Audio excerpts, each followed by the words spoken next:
Hello everyone! Today I've decided to create an orangutan holding a bamboo. Like most of my chocolate creation, it was done in class at the Pastry Academy for educational purposes and of course to share it with you all. I begin with the base, and once this one has set properly, I can create the first main volume using my classic egg shape casted in dark chocolate, and then add many other half egg where I think the volume is necessary. Quickly after that, I start sculpting the head, as it is my favorite part to do. I do not come from a sculpting background, so it was always the most challenging part for me. But as I grew and learned, I realized how much energy is conveyed through the face of my sculpture. It pushed me to give a special effort in it, and I learned to love it. Then, it's time to start creating all the limbs. I begin by casting many hollowed pipe out of dark chocolate in order to give me a quick solid volume. I then cut them to the right dimension, and I thought it would be cool to use some sphere in order to create elbow joints between both pipes so I can articulate all the limbs the way I want.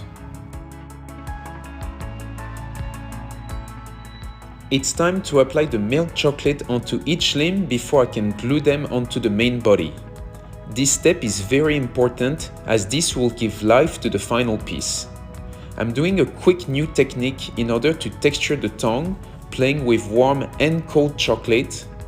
Then I'm shaping the gum to leave space for the teeth later on.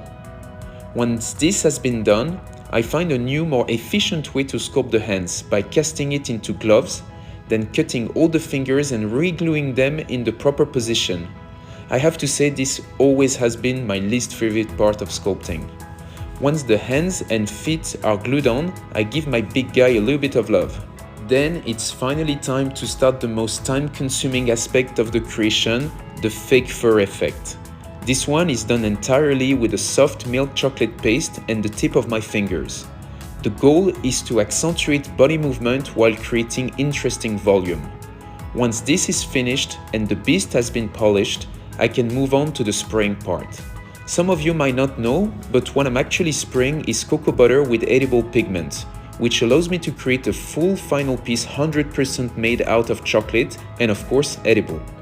I love the texture I was able to create around the head with all the teeny tiny splash of colors. Then, after casting and gluing realistic looking eyeballs using a chocolate bonbon mold, I can finish the spraying of the fur, the mustache and the inside of the mouth.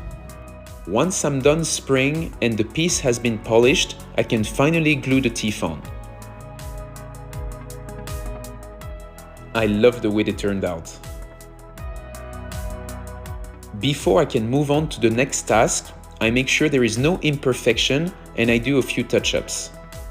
Next, I'm starting to work on the bamboo. I begin by casting white chocolate tube that will be perfect color for the inside of the bamboo. And then I had the fun idea of plugging it onto a drill so I can create the nod using tempered white chocolate and a small handcrafted stencil. Then it's time to apply the color and give some texture using a brush. Once it's done, I can finally glue it on the piece. Then, to finish, I create a few leaves to give more volume and a realistic look. Once casted with a stencil, I texture them with a brush, applying a little bit of chocolate and color. I can then glue them onto the main bamboo. Et voila, the showpiece is done. I hope you like it and please let me know what I should do next.